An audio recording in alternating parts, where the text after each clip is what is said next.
저희 채널 조선의 야담들에서 이야기를 들어주셔서 진심으로 감사합니다.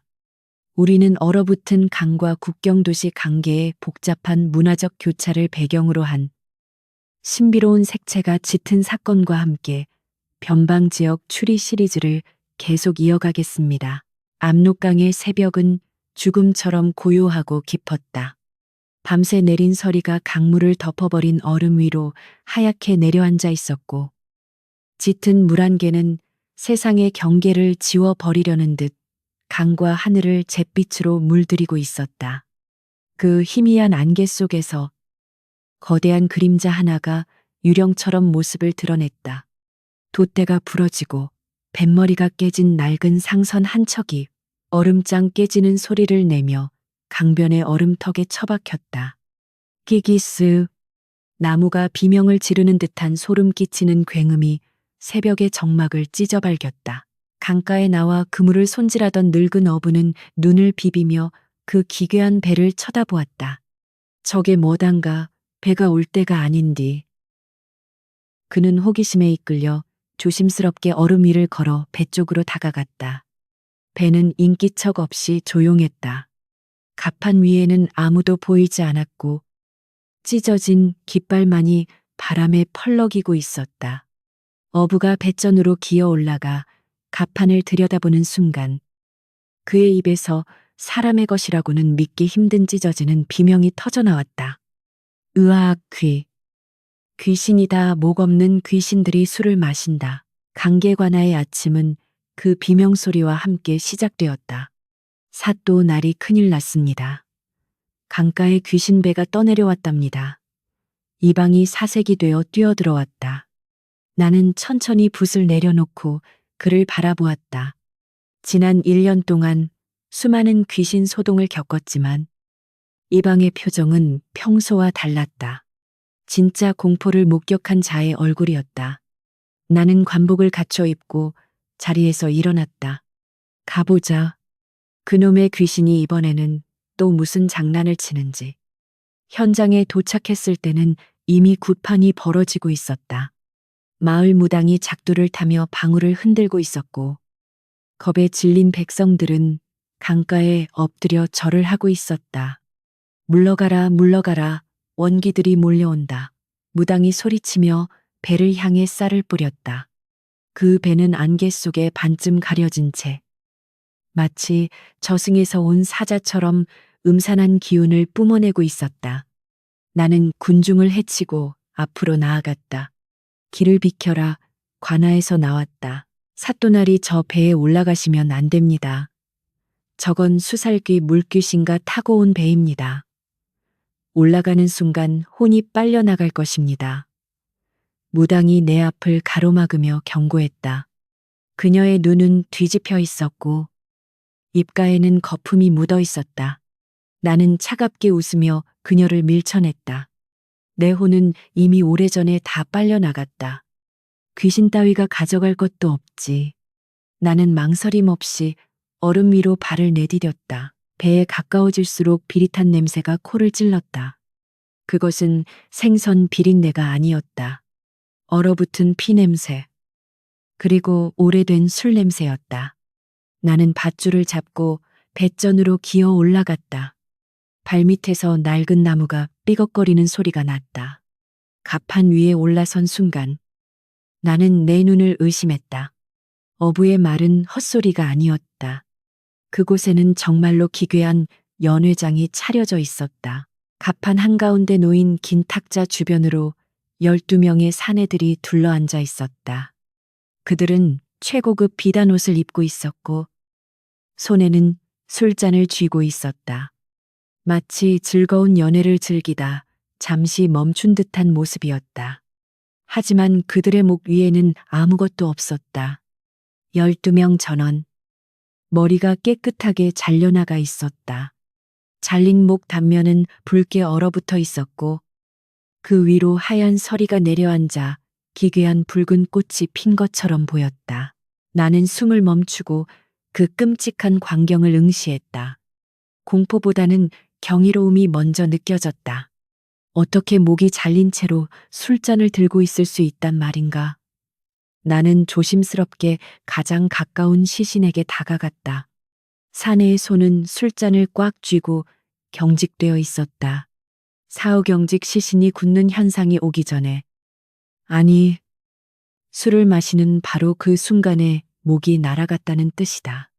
그렇다면 범인은 이들이 반응할 새도 없이 순식간에 12명의 목을 베어버렸다는 말인가. 귀신이 곡할 노릇이군. 나는 혼잣말을 중얼거렸다. 바람이 불어와 목없는 사내들의 옷자락을 펄럭이게 했다. 마치 그들이 춤을 추는 것 같았다. 나는 시신의 목 단면을 자세히 살폈다. 뼈와 살이 단 한 번의 칼질로 매끄럽게 잘려 있었다. 톱으로 썬 것도 둔기로 내려친 것도 아니었다. 아주 날카로운 명검으로 고도로 훈련된 검객이 베어낸 솜씨였다. 이건 귀신의 짓이 아니다. 나는 확신했다. 귀신은 사람을 찢어 죽이거나 물속으로 끌고 들어가지. 이렇게 정교하게 참수하지 않는다. 이것은 인간의 짓이다. 그것도 아주 잔혹하고 냉철한 인간들의 짓이다. 나는 주위를 둘러보았다. 탁자 위에는 안주가 그대로 남아 있었고 술병도 쓰러지지 않았다. 싸움의 흔적은 전혀 없었다. 이들은 저항조차 하지 못했다. 혹은 저항할 수 없는 상태였을 것이다. 그때 바닥에 흩어진 붉은 가루가 눈에 띄었다. 처음에는 핏자국이 말라붙은 것인 줄 알았다. 하지만 손가락으로 찍어보니 고운 가루였다. 나는 냄새를 맡아보았다. 비릿한 쇠 냄새와 함께 톡 쏘는 유황 냄새가 섞여 있었다. 이것은 주사 부적 쓸 때 쓰는 붉은 돌가루가 아니었다. 낯선 냄새였지만 어딘가 위험한 기운을 풍기는 물질이었다. 혈사피 묻은 모래. 나는 머릿속에 떠오른 단어를 읊조렸다. 국경 너머 여진족들이 주술에 쓴다는 그 가루인가? 아니면 화약의 원료인가? 무엇이든 간에 이것은 단순한 해적질이 아님을 말해주고 있었다. 배 안에는 값비싼 화물은 하나도 없었다. 오직 시신들 뿐. 이것은 일종의 경고 메시지거나 실패한 거래의 뒤처리가 분명했다. 나는 다시 시신들을 바라보았다. 12개의 머리는 어디로 갔을까? 강물에 던졌을까? 아니면 범인이 전리품으로 챙겨갔을까? 머리가 없으니 신원을 확인할 방법이 막막했다. 옷차림으로 보아 상단의 행수, 우두머리 급들이 분명한데 이 많은 사람이 한꺼번에 죽었다면 분명 도성이나 큰 상단에서 난리가 났을 터였다. 갑판 아래 선창 쪽에서 덜컹거리는 소리가 들렸다. 나는 칼자루에 손을 대고 천천히 계단 쪽으로 향했다. 바람 소리일까? 아니면 아직 범인이 배 안에 숨어 있는 것일까? 긴장감이 팽팽하게 당겨졌다. 어두운 선창 입구는 마치 아가리를 벌린 괴물처럼 보였다. 나는 심호흡을 하고 어둠 속으로 발을 내디뎠다. 선창 안은 텅 비어 있었다. 짐칸에는 쥐새끼 한 마리 없었고 바닥에는 찢어진 장부 쪼가리들만 흩날리고 있었다. 나는 장부 조각 하나를 집어들었다. 인삼연산 3천근. 거액의 거래 내역이었다. 인삼 3천근이라면 집 몇 채를 사고도 남을 금액이다. 그런데 인삼은 온데간데 없고 사람만 죽었다. 강도 살인인가 하지만 강도가 굳이 시신을 저렇게 전시해 놓을 이유가 없다. 사또날이 괜찮으십니까? 밖에서 이방의 목소리가 들려왔다. 나는 갑판으로 다시 올라왔다. 안개가 조금 걷히고 있었다. 강변에는 더 많은 사람이 모여들어 웅성거리고 있었다. 그들의 눈에는 공포와 호기심이 뒤섞여 있었다. 나는 그들을 내려다보며 생각했다. 이 사건은 단순한 살인 사건이 아니다. 국경의 평화를 깨뜨릴 거대한 폭풍의 전조다. 시신들을 수습하라. 그리고 배를 관아의 나루터로 끌고 가라. 내가 소리치자 무당이 다시 악을 썼다. 안 됩니다. 저주받은 배를 들이면 고을 전체가 피바다가 될 것입니다. 나는 무당을 노려보며 차갑게 말했다. 피바다는 이미 시작되었다. 내가 할 일은 그 피가 더 이상 흐르지 않게 막는 것이다. 나는 마지막으로 강 건너편을 바라보았다. 흐릿한 안개 너머로 여진족의 땅이 보였다. 이 배는 어디서 왔는가? 상류에서 떠내려왔다면 국경 너머에서 온 것이다. 저 어둠 속에서 누군가 우리를 지켜보고 있을지도 모른다. 12개의 머리를 가진 괴물이 배에서 내려오는 내 발걸음은 무거웠다. 1년 전 눈 내리는 궁궐에서 느꼈던 그 서늘한 예감이 다시금 등줄기를 타고 흘렀다. 평화로웠던 강계의 겨울은 이제 끝났다. 피냄새를 맡은 짐승들이 깨어나고 있었다. 나는 품속에 챙긴 붉은 가루를 꽉 쥐었다. 이것이 지옥으로 가는 열쇠가 될 것임을 직감하며 관아로 돌아온 나는 수습해온 찢어진 장부 조각들을 책상 위에 어지럽게 늘어놓았다. 피와 눈물에 젖어 얼룩진 종이 조각들은 마치 죽은 자들의 비명처럼 참혹했다. 나는 조심스럽게 조각들을 맞추어 보았다. 먹물이 번져 알아보기 힘들었지만 반복해서 등장하는 인장, 도장 하나가 내 눈길을 사로잡았다. 존니 티안니, 그것은 강계뿐만 아니라 평안도 전체의 상권을 쥐락펴락한다는 국경 제일의 거상. 장만석이 이끄는 천일상단의 표식이었다. 배의 주인은 명확해졌다. 이제 그 주인을 불러 왜 그의 배가 목없는 시신들을 싣고 돌아왔는지 물어야 했다. 장만석을 당장 잡아들여라. 나의 명령에 이방이 난색을 표했다. 사또, 장행수는 보통 인물이 아닙니다. 국경 수비대장인 김 장군과도 호영호재하는 사이라 함부로 다루다간 뒷감당이. 나는 이방의 말을 자르며 차갑게 쏘아붙였다.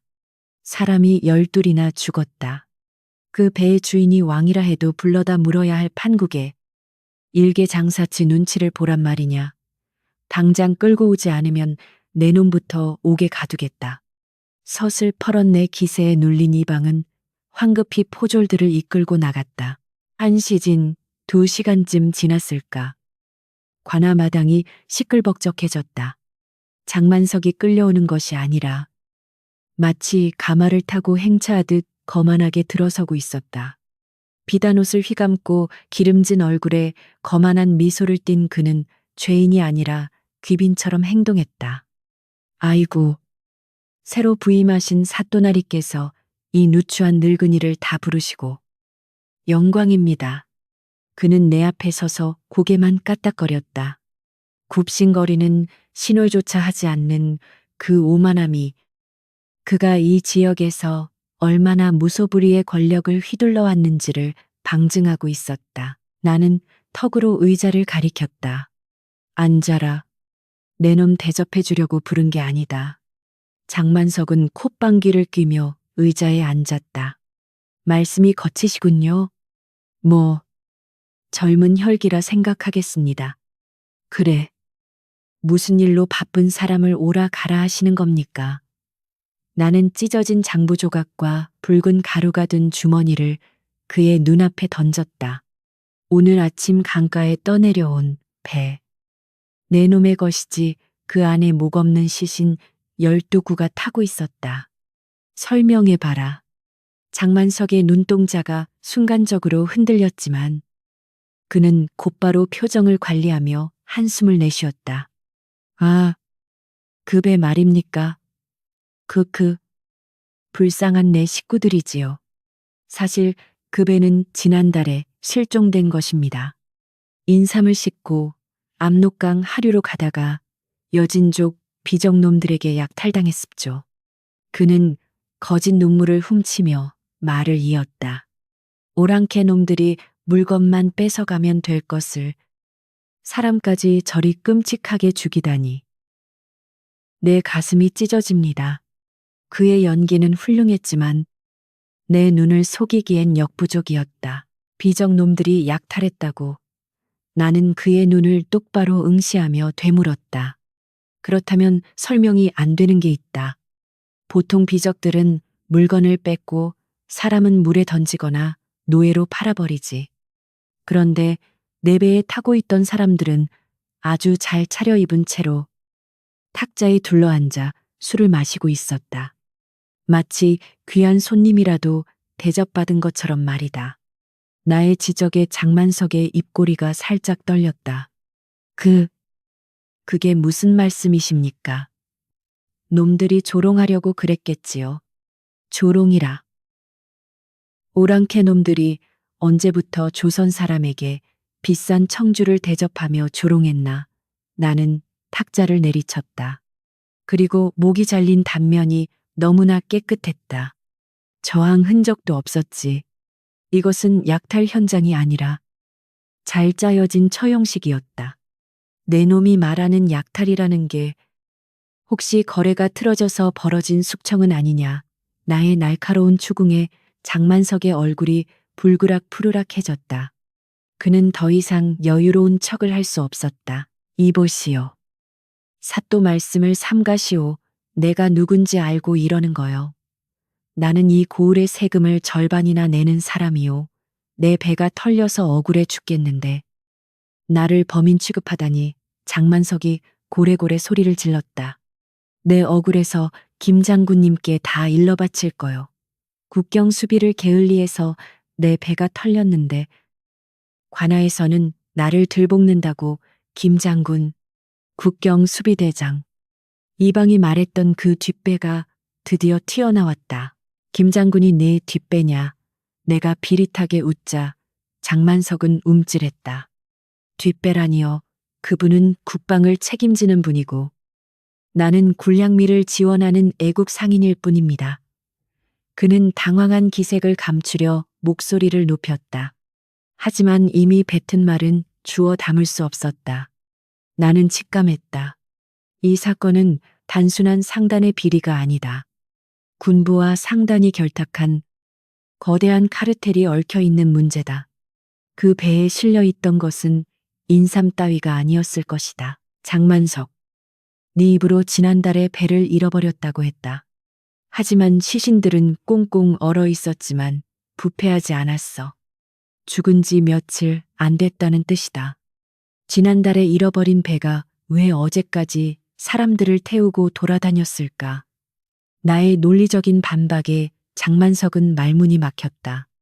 그는 땀을 뻘뻘 흘리며 눈동자만 굴렸다. 그건 놈들이 인질로 데리고 다녔겠지요. 내가 그걸 어찌합니까? 좋다. 일단은 돌려보내주마. 내가 의외로 순순히 물러서자 장만석은 의심스러운 눈초리로 나를 쳐다보았다. 하지만 명심해라. 이 고을을 벗어날 생각은 꿈도 꾸지 마라. 내 놈 집 앞에는 오늘부터 내 눈과 귀가 붙어 있을 테니까. 나는 그를 풀어주는 척하며 그의 행동을 감시할 생각이었다. 궁지에 몰린 쥐는 반드시 구멍을 찾아 움직이기 마련이다. 장만석은 씩씩거리며 관아를 나갔다. 두고 봅시다. 후회하게 될 거요. 그가 남긴 협박은 공허하지 않았다. 그가 나가자마자 나는 이방을 불렀다. 지금 즉시 믿을 만한 아이들을 풀어 장만석의 뒤를 밟아라. 그리고 놈이 누구를 만나는지, 어디로 전가를 보내는지 낱낱이 보고해라.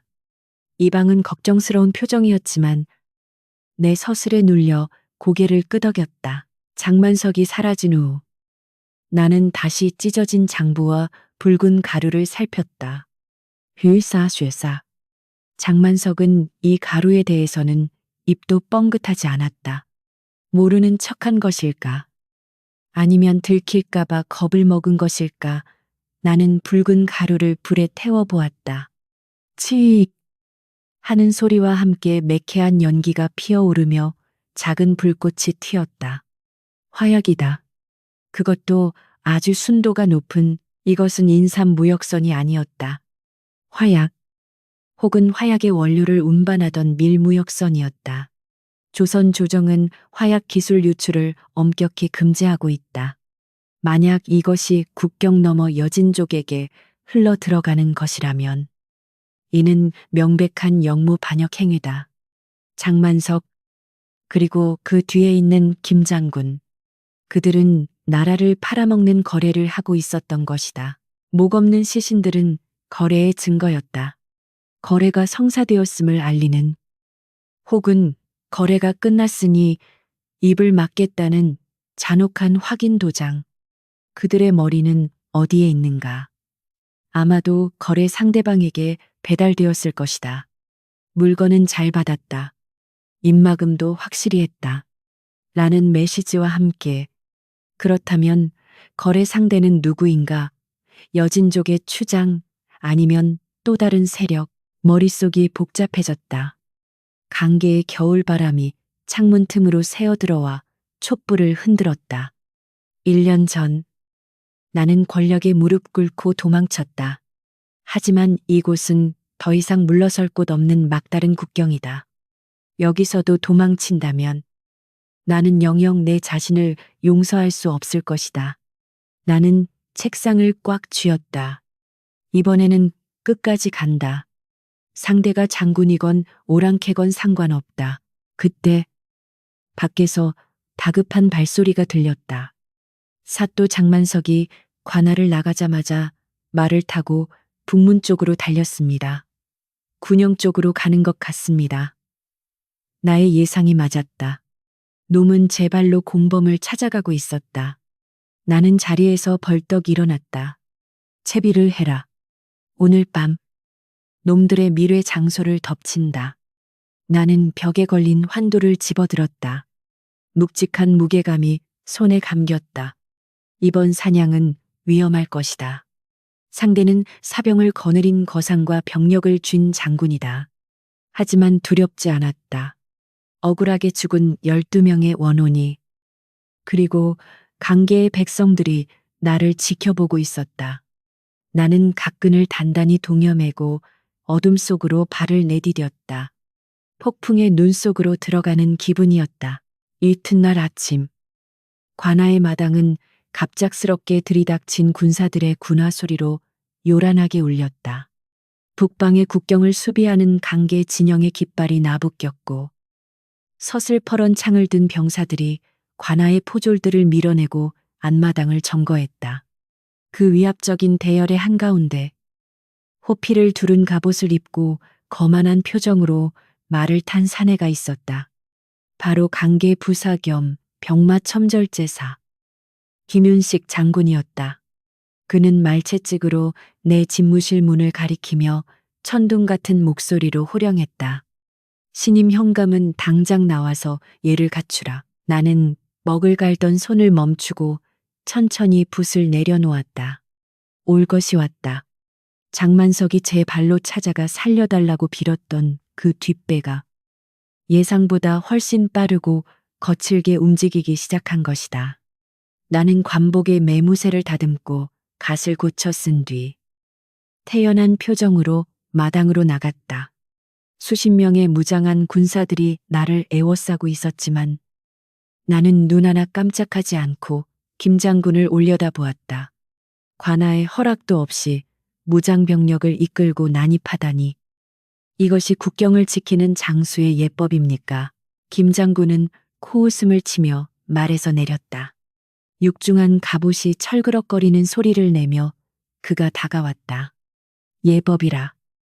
도성에서 쫓겨난 주제의 말이 많군. 본론만 말하겠다. 어제 강가에서 발견된 괴선박과 시신들. 지금 즉시 우리 진영으로 인계해라. 그의 요구는 단호했고 거절을 용납하지 않겠다는 살기가 서려 있었다. 나는 뒷짐을 진 채 그와 시선을 맞췄다. 그것은 민간 상선이고 죽은 자들은 민간인입니다. 관아의 소관입니다. 민간인 멍청하긴. 김장군이 비웃으며 내 어깨를 툭 쳤다. 그 배는 단순한 상선이 아니다. 여진족 오랑캐들과 내통하던 간자 간첩들의 배라는 정보가 입수되었다. 국방에 관련된 중대한 사안이니 일개 현감이 끼어들 자리가 아니다. 당장 넘겨라. 이것은 굴령이다. 간자라니. 장만석의 밀무역을 덮기 위해 피해자들을 매국노로 몰아세우는 수작이었다. 죽은 자는 말이 없으니 그들에게 어떤 누명을 씌워도 반박할 수 없다는 점을 악용한 비열한 술책이었다.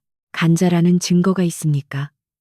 내가 따져 묻자 김 장군의 눈썹이 꿈틀거렸다. 증거는 우리가 가져가서 조사하면 나올 것이다. 감히 내 말을 의심하는 거냐? 내 놈이 도성에서 무슨 짓을 하다 여기로 쫓겨왔는지 내가 모를 줄 아느냐? 얌전히 굴지 않으면 내 놈도 간자의 일당으로 간주하여 목을 칠 수 있다. 노골적인 협박이었다. 그는 내 과거의 상처를 들쑤시며 권력으로 나를 찍어 누르려 했다. 하지만 그는 몰랐다.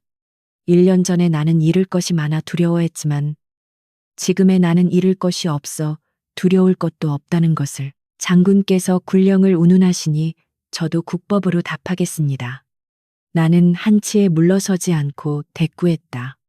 변사자가 발생하면 관하에서 검언을 마친 후 보고하게 되어 있습니다. 설령 역모나 간첩 혐의가 있다 해도 초동 수사권은 고을 수령에게 있습니다. 정 시신을 가져가시겠다면 조정의 장계를 올려 형조의 허락을 받아오십시오.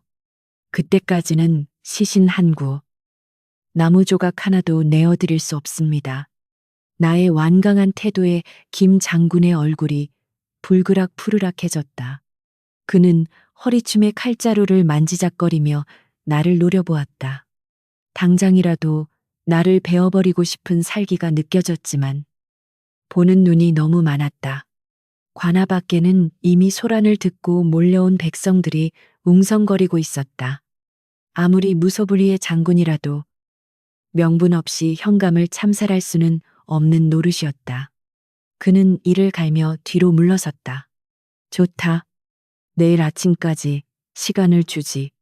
그때까지 내놓지 않으면 군법으로 다스려 강제로 집행하겠다. 김 장군이 병력을 이끌고 돌아가자 이방의 다리가 풀려 주저앉았다. 사또 미치셨습니까? 김 장군은 사람 죽이는 걸 팔이 잡듯 하는 위인입니다. 내일 아침이면 정말 쳐들어올 겁니다. 이방의 울먹임에도 나는 침착하게 지시를 내렸다. 시간이 없다.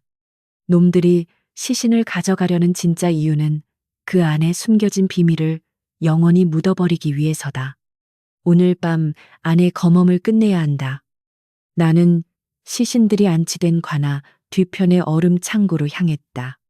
해가 지기를 기다릴 여유조차 없었다. 나는 마을에서 가장 손기술이 좋은 백정 출신의 의원을 은밀히 불렀다.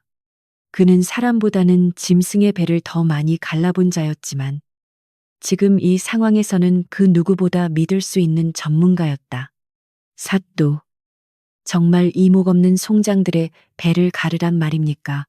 의원은 두려움에 떨며 물었다. 해야 한다. 이들의 목이 왜 잘렸는지, 그 전에 무슨 일이 있었는지 알아내야 한다. 나는 촛불을 켜고 의원에게 단도를 건넸다. 차가운 냉기 속에서 첫 번째 시신의 상의가 벗겨졌다. 창백하게 얼어붙은 피부 위로 서늘한 칼날이 지나갔다. 슥. 가죽이 갈라지고 검붉은 내장이 드러났다. 역겨운 냄새가 훅 끼쳐왔지만 나는 눈 하나 깜짝하지 않고 그 속을 들여다보았다. 위장을 열어보아라. 나의 지시에 의원이 위장을 절개했다. 소화되지 않은 음식물들이 쏟아져 나왔다. 고기와 떡, 그리고 술 냄새가 진동했다. 하지만 그 역한 냄새 속에서 아주 미세하지만 톡 쏘는 듯한 단내, 마치 썩은 꽃향기 같은 기묘한 냄새가 섞여 있었다.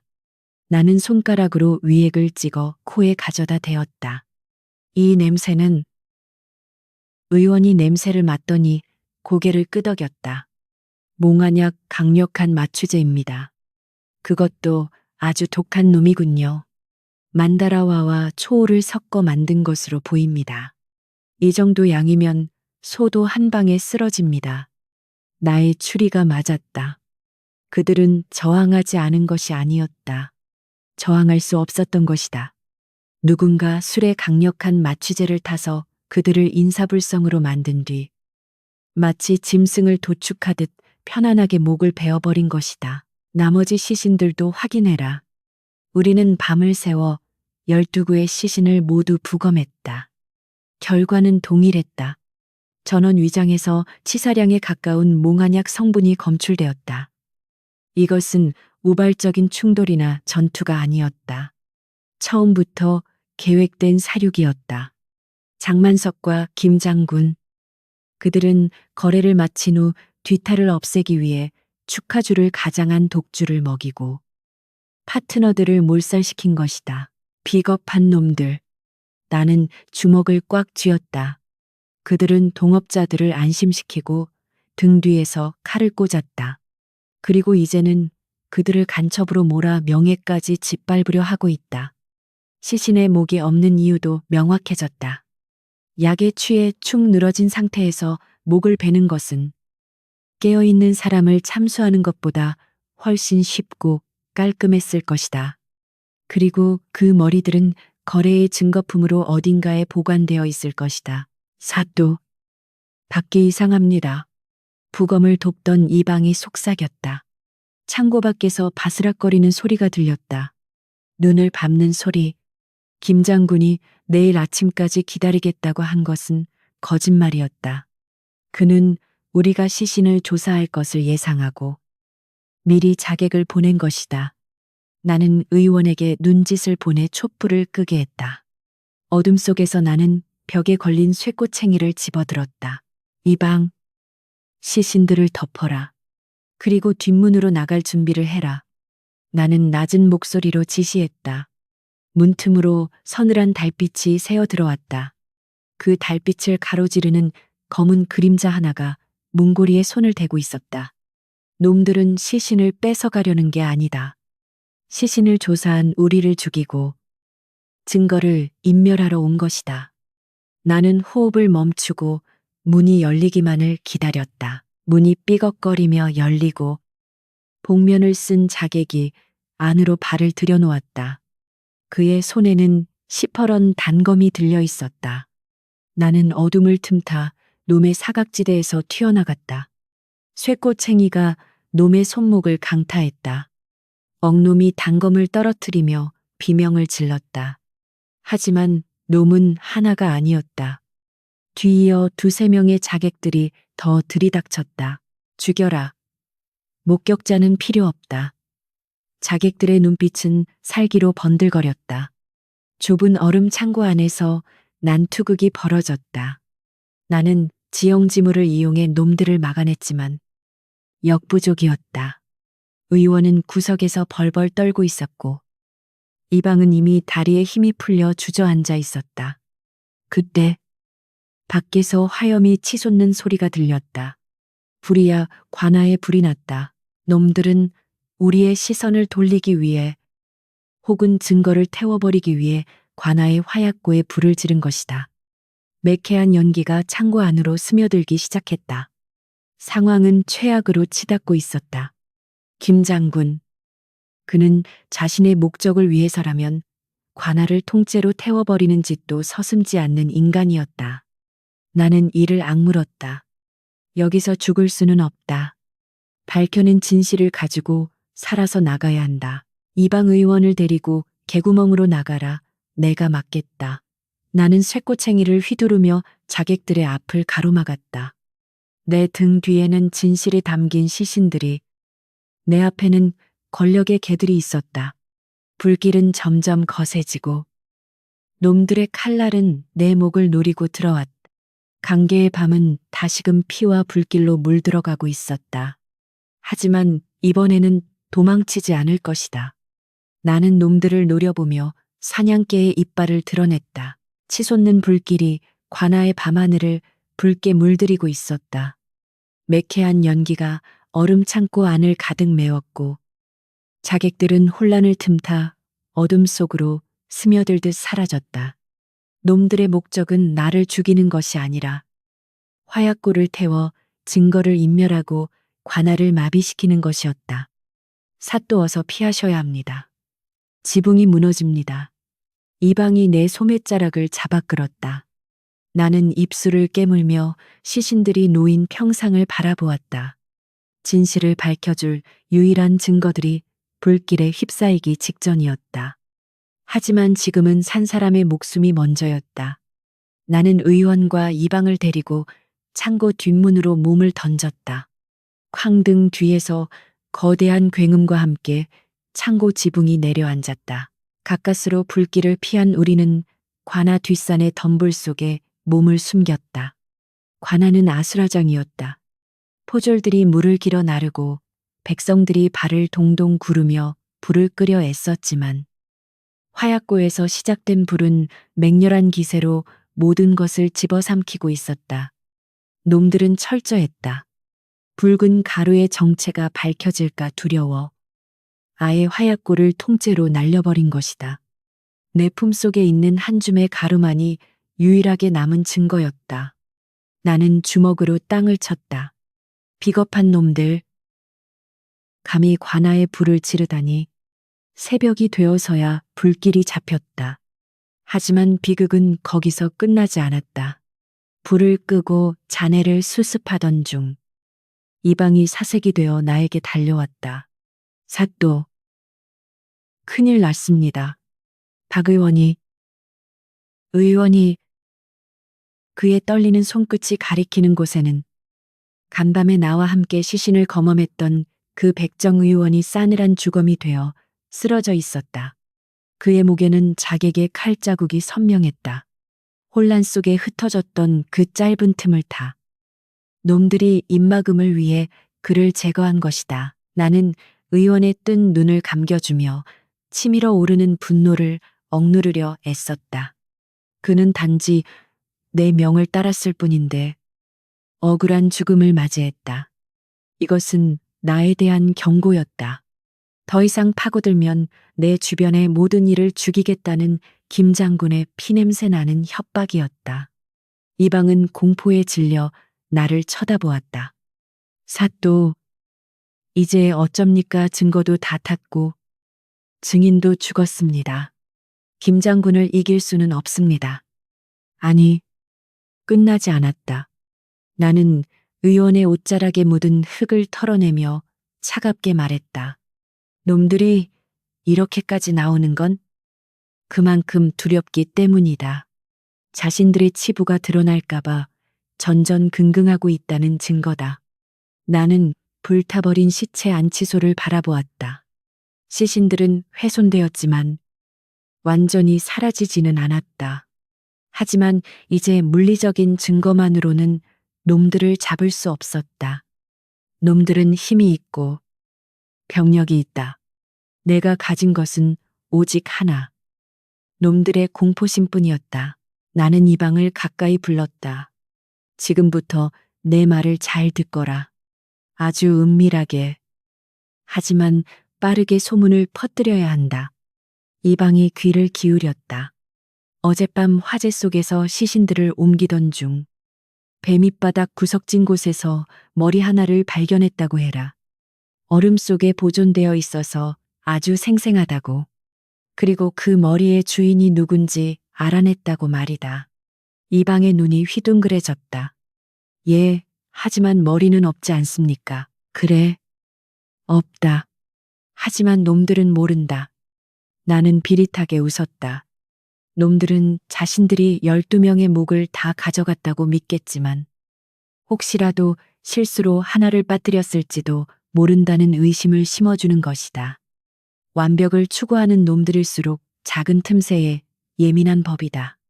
게다가 그 머리가 죽기 직전 범인의 이름을 말하려 입을 벌리고 있었다는 살을 붙여라. 이것은 미끼였다. 놈들을 불안하게 만들어 제 발로 움직이게 만드는 덫이었다. 소문은 삽시간에 강계 바닥을 휩쓸었다. 들었는가? 관아에서 잘린 머리 하나를 찾았대. 그 머리가 밤마다 눈을 뜨고 범인의 이름을 부른다더군. 사또가 그 머리를 가지고 오늘 밤 특별한 의식을 치른다더라. 사람들의 입을 타고 퍼진 소문은 김 장군의 귀에도 들어갔을 것이다. 나는 관아의 별채 하나를 비우고 그곳을 임시 안치소로 꾸몄다. 그리고 지프로 만든 가짜 머리에 천을 덮어 상자 안에 넣어두었다. 밤이 깊었다. 나는 별채에 불을 끄고 어둠 속에 숨어 기다렸다. 놈들이 미끼를 물까 김장군은 신중한 자다. 하지만 장만석은 다르다. 그는 장사꾼이다. 손해가 날 것 같으면 불안해하고 의심이 들면 확인하려 든다. 게다가 자신의 범죄가 드러날지도 모른다는 공포는 이성을 마비시킨다. 시간이 흐르고 자시밤 11시를 알리는 북소리가 멀리서 들려왔다. 사각, 지붕 위에서 기와 밟는 소리가 들렸다. 아주 미세했지만 신경을 곤두세운 내 귀를 속일 수는 없었다. 왔다. 나는 칼자루를 꽉 쥐었다. 문풍지에 작은 구멍이 뚫리고 대나무관이 쑥 들어왔다. 연기가 뿜어져 나왔다. 미약 마치 연기이었다. 놈들은 똑같은 수법을 쓰고 있었다. 나는 미리 준비해 둔 물에 적신 수건으로 코와 입을 막았다. 잠시 후 방문이 조용히 열리고 검은 복면을 쓴 자가 안으로 들어왔다. 그는 주위를 살피더니 곧장 상자가 놓인 탁자로 다가갔다. 그가 떨리는 손으로 상자를 열고 천을 걷어내는 순간 나는 어둠 속에서 튀어나갔다. 찾는 게 이건가? 나의 목소리에 놈이 소스라치게 놀라며 단검을 휘둘렀다. 나는 가볍게 피하고 놈의 손목을 걷어찼다. 단검이 바닥에 떨어졌다. 놈은 꽤 날렵했지만 당황한 기색이 역력했다. 나는 놈을 몰아붙여 벽에 밀쳤다. 누가 보냈느냐, 김장군이냐. 장만석이냐. 놈은 대답 대신 품에서 무언가를 꺼내 바닥에 던졌다. 펑 연막탄이 터지며 시야가 가려졌다. 놈은 그 틈을 타 창문을 깨고 달아났다. 나는 기침을 하며 뒤를 쫓았다. 설하게 섞어라. 놈은 담장을 넘어 숲으로 도망쳤다. 나는 포기하지 않고 쫓았다. 놈은 지리에 익숙한 듯 숲길을 요리조리 빠져나갔다. 하지만 눈 위에 찍힌 발자국은 숨길 수 없었다. 한참을 추격하던 중 놈이 무언가를 흘리고 간 것이 보였다. 나는 잠시 멈춰 그것을 집어들었다. 가죽으로 된 작은 주머니였다. 그 안에는 관아 화약고에서 발견되었던 것과 똑같은 붉은 가루, 혈사가 들어 있었다. 그리고 주머니 겉면에는 독특한 문양이 새겨져 있었다. 늑대 머리 형상. 이것은 여진족 사냥꾼들이 쓰는 표식이었다. 놈은 단순한 자객이 아니라 국경을 넘나드는 여진족, 혹은 그들과 결탁한 자였다. 나의 추리가 다시 한번 확인되었다. 장만석과 김장군은 여진족과 손을 잡고 화약 원료를 밀수입하고 있었던 것이다. 나는 도주하는 놈의 뒷모습을 보며 추격을 멈췄다. 놈을 잡는 것보다 더 중요한 단서를 얻었기 때문이다. 놈이 도망친 방향은 국경 너머가 아니라 강계 외곽의 깊은 산속이었다. 그곳에 놈들의 진짜 근거지, 혹은 비밀 창고가 있다는 뜻이다. 혈사를 정제하여 화약을 만드는 공장, 그리고 사라진 12개의 머리가 보관된 장소가 그곳에 있을 것이다. 관아로 돌아온 나는 이방을 깨웠다. 준비해라. 내일 날이 밝는 대로 사냥을 나간다. 사냥이라니요. 김장군이 병력을 풀어서 사또를 감시하고 있습니다. 이방이 걱정스럽게 물었다. 나는 주머니 속의 늑대 문양을 만지작거리며 대답했다. 호랑이를 잡으려면 굴로 들어가야지. 김장군이 눈치채지 못하게 아주 조용히 움직일 것이다. 나는 장만석의 집을 감시하던 아이들에게서 들어온 보고를 받았다. 장행수가 어젯밤 늦게 누군가와 밀서를 주고받았습니다. 그리고 오늘 새벽 진마차 몇 대가 상단을 빠져나가 산 쪽으로 향했습니다. 모든 정황이 산속을 가리키고 있었다. 놈들은 머리 소문에 놀라 증거품들을 더 깊은 곳으로 옮기려 하고 있었다. 이것은 기회이자 함정일 수 있었다. 하지만 나는 더 이상 물러설 곳이 없었다. 박 의원의 죽음, 화재로 잃은 증거들, 이 모든 빚을 갚아주기 위해서는 목숨을 걸어야 했다. 나는 지도를 펴고 놈이 사라진 숲의 위치를 확인했다. 그곳은 검은 숲이라 불리는 험준하고 인적이 드문 곳이었다. 기다려라. 내 놈들이 숨긴 그 추악한 머리들을 내가 직접 찾아내어 내 놈들의 목을 칠 작두 위에 올려주마. 나는 촛불을 끄고 어둠 속에서 눈을 빛냈다. 미끼를 문 물고기는 낚싯줄을 끊으려 발버둥 치겠지만 결국 낚시꾼의 손에 끌려오게 되어 있다. 강계의 새벽이 다시 밝아오고 있었다. 피비린내 나는 사냥의 서막이 올랐다. 새벽 안개가 채 걷히기도 전 나는 갓 대신 낡은 번거지를 쓰고 사냥꾼 차림으로 관아 뒷문을 빠져나왔다. 허리춤에는 환도 대신 짧은 단검 2자루와 사냥용 활을 챙겼다.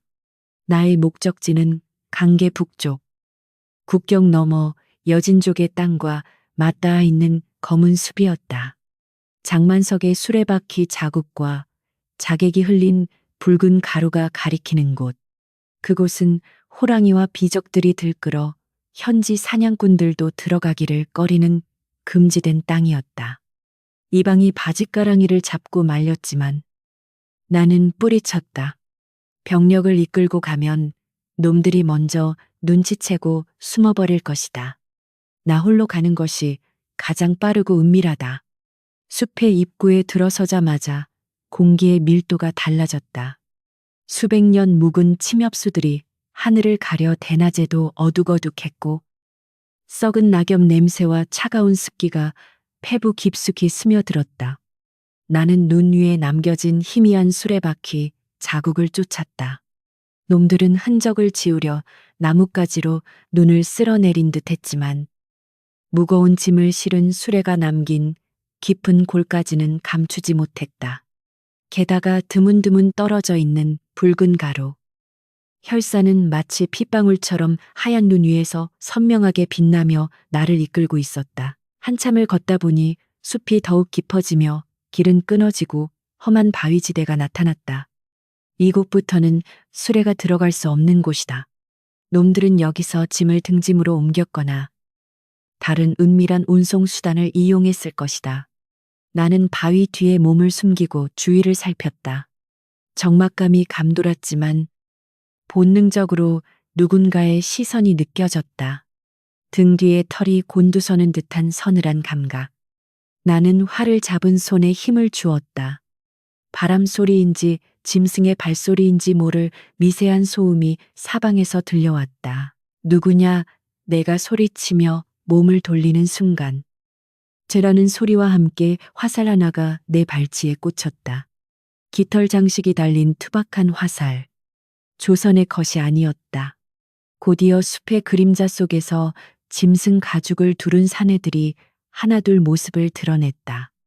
그들은 활시위를 당긴 채 나를 포위하고 있었다. 거칠게 기른 머리카락, 얼굴에 칠한 붉은 안료, 그리고 늑대 가죽옷, 국경을 넘나드는 여진족 사냥꾼들이었다. 그들의 눈빛에는 이방인에 대한 적개심과 사리가 가득했다. 조선 놈이다. 관아의 냄새가 난다. 그들 중 우두머리로 보이는 자가 어눌한 조선말로 외쳤다. 우리 땅을 침범한 대가는 죽음뿐이다. 그들은 나를 김장군의 부하 혹은 자신들의 영역을 침범한 적으로 간주한 듯했다. 나는 활을 내려놓고 두 손을 들어 보였다. 나는 너희와 싸우러 온 것이 아니다. 붉은 가루를 쫓아왔을 뿐이다. 하지만 나의 말은 통하지 않았다. 그들에게 조선의 관리는 착취자 아니면 살인자일 뿐이었다. 거짓말 마라. 내 놈들 때문에 우리 형제들이 잡혀갔다. 우두머리가 신호를 보내자 사내들이 칼을 뽑아들고 좁혀왔다. 일촉즉발의 상황이었다. 나는 단검을 꺼내야 할지 고민했다. 하지만 여기서 피를 보면 돌이킬 수 없다. 내가 망설이는 사이 뒤쪽에서 창을 든 사내가 달려들었다. 나는 몸을 비틀어 피했지만 중심을 잃고 눈밭에 넘어졌다. 차가운 칼날이 내 목을 겨누었다. 죽어라. 그때였다. 멈춰요. 그분은 안 돼요. 앳된 목소리가 숲을 울렸다. 칼을 든 사내의 손이 멈칫했다. 나무 위에서 작은 그림자 하나가 날다람쥐처럼 뛰어내렸다. 하얀 털가죽을 쓴 소년. 바로 지난 겨울 내가 곡식 창고를 털다 잡혔을 때 풀어주었던 그 서린 소년이었다. 소년은 내 앞을 가로막고 서서 사냥꾼들에게 여진어로 물하라 소리쳤다. 그의 말은 빠르고 격앙되어 있었지만 나를 보호하려는 의지만은 분명했다. 사냥꾼들이 웅성거렸다.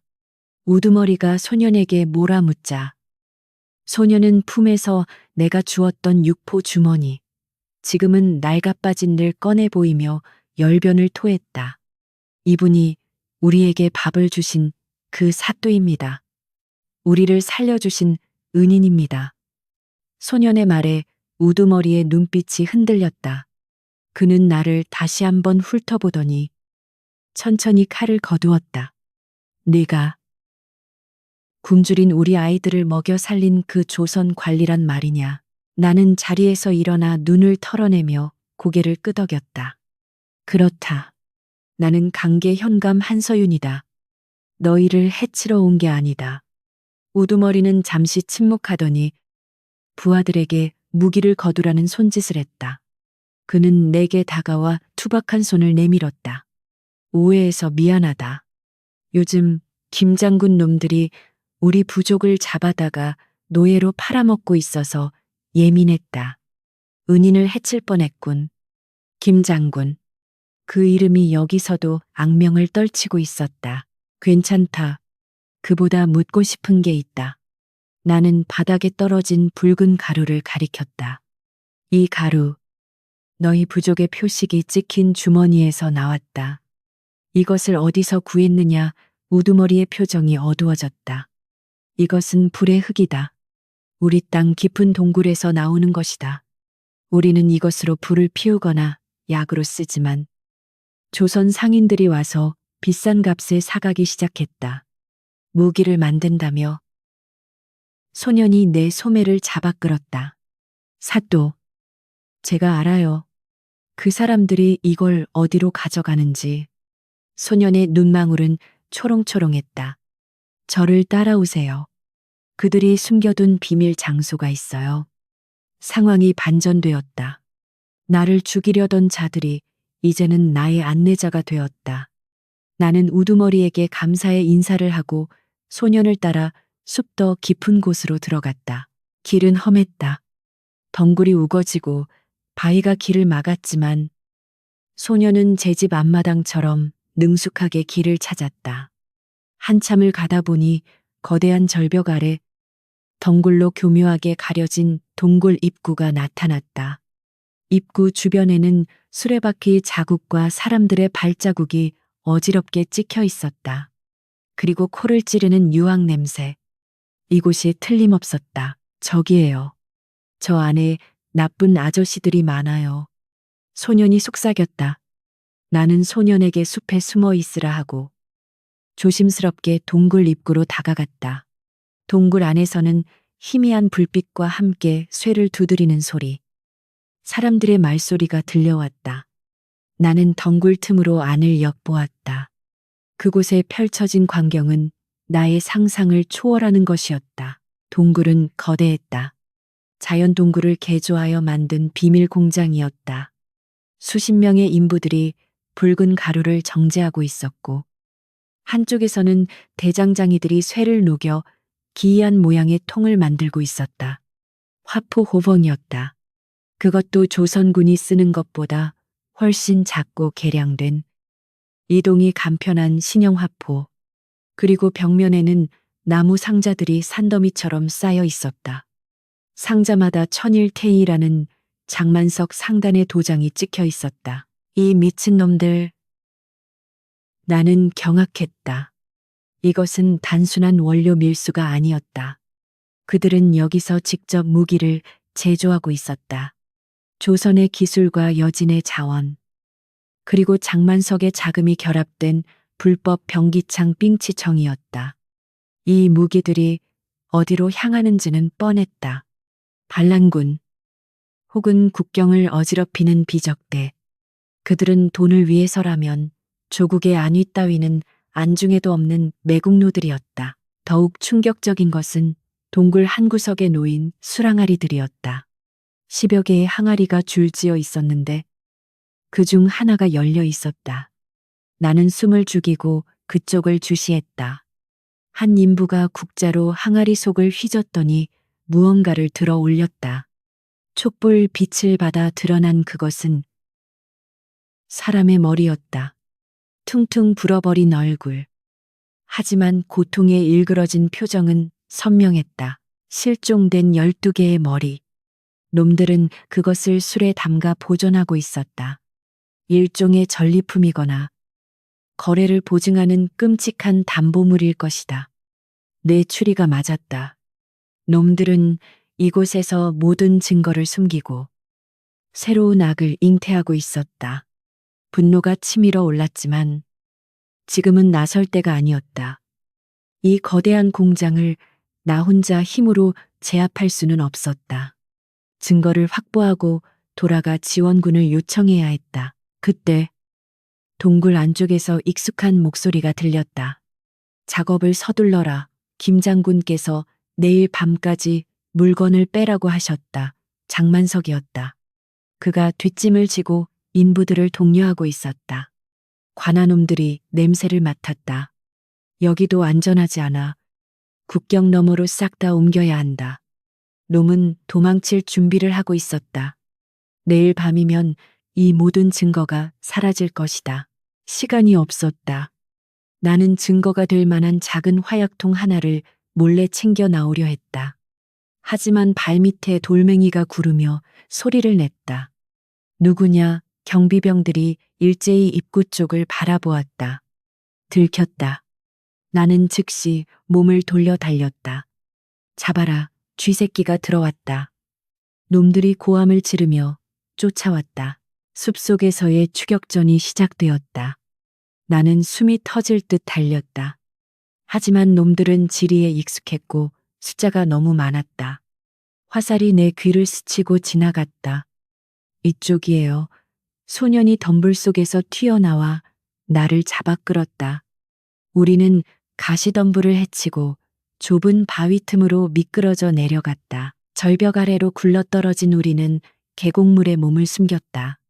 차가운 물이 뼛속까지 시리게 했지만 덕분에 놈들의 추격을 따돌릴 수 있었다. 위쪽에서 놈들이 횃불을 들고 웅성거리는 소리가 들렸다. 놓쳤습니다. 젠장. 김 장군께 뭐라고 보고하지 얼굴을 봤나 어두워서 못 봤지만 조선관리 복장이었습니다. 나는 물속에서 거친 숨을 몰아쉬었다. 살아남았다. 그리고 확실한 증거를 목격했다. 이제 남은 것은 반격뿐이다. 나는 옆에서 떨고 있는 소년의 어깨를 감싸 안았다. 고맙다. 내 덕분에 살았다. 소년은 하얀 이를 드러내며 웃었다. 이 작은 아이가 나를 2번이나 구했다. 이제 나는 혼자가 아니다.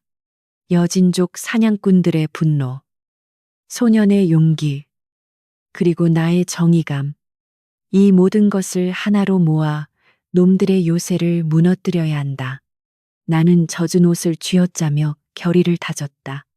내일 밤 놈들이 국경을 넘기 전 이 숲은 그들의 무덤이 될 것이다. 차가운 계곡물에 젖은 몸이 새벽 바람을 맞아 덜덜 떨려왔지만 내 머릿속은 그 어느 때보다 뜨겁게 달아올라 있었다. 여진족 소년의 도움으로 가까스로 추격대를 따돌린 우리는 숲의 가장자리, 안전한 은신처에 도착했다. 나는 품속에 숨겨온 화약통을 꺼내 들었다. 묵직한 무게감. 이것은 단순한 화약이 아니었다.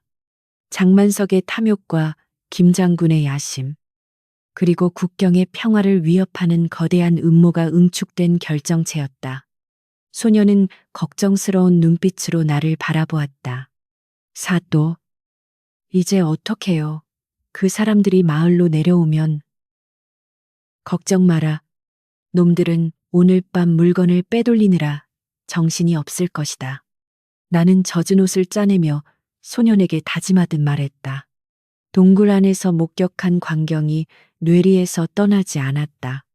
수천 정이, 신형 화포와 산더미처럼 쌓인 화약 상자들, 그리고 수랑아리 속에 담겨 있던 12개의 머리. 그것은 단순한 밀매가 아니었다. 김 장군은 군용 화약을 빼돌려 장만석을 통해 반란군에게 팔아넘기고 그 자금으로 자신의 사병을 키우고 있었던 것이다. 이 사실이 조정에 알려진다면 멸문지와 가문이 멸망하는 재앙을 면치 못할 대역죄였다. 너는 이 화약통을 가지고 산속 깊은 곳에 숨어 있거라. 절대 누구에게도 보여주면 안 된다. 나는 화약통을 소년에게 건넸다. 내가 가지고 관아로 돌아가는 것은 너무 위험했다. 이미 김 장군이 관아를 장악했을 가능성이 컸기 때문이다. 증거를 분산시켜야 했다. 소녀는 고개를 끄덕이며 화약통을 받아들었다. 약속할게요. 목숨 걸고 지킬게요. 이 작은 아이가 나보다 더 듬직해 보였다. 나는 소년의 머리를 쓰다듬어 주고는 결연한 표정으로 마을을 향해 발걸음을 옮겼다. 강계 읍내에 들어서자마자 묘한 위화감이 감돌았다. 평소라면 아침 시장이 열려 시끌벅적했을 거리가 쥐 죽은 듯 조용했다. 길가에는 포졸 대신 갑옷을 입은 군사들이 창을 들고 서 있었고 백성들은 겁에 질려 집 밖으로 나오지 못하고 있었다. 게이함나 게이안닝이었다. 김 장군이 내가 숲으로 간 사이 발빠르게 선수를 친 것이다. 그는 내가 돌아오지 못할 것이라 생각했거나 돌아오더라도 반역자로 몰아세울 준비를 마친 상태였다. 관아 앞에 다다르자 높게 걸린 방문방은 이 눈에 들어왔다. 현감 한서윤은 여진족 오랑캐와 내통하여 군사 기밀을 빼돌리고 화약고에 불을 지른 역적이다. 그를 보는 즉시 체포하여 군영으로 압송하라. 기가 찼다.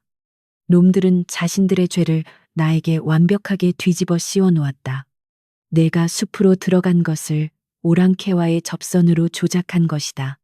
백성들은 혼란스러워하고 있었지만 서슬퍼런 군사들의 기세에 눌려 침묵할 수밖에 없었다. 저기 있다.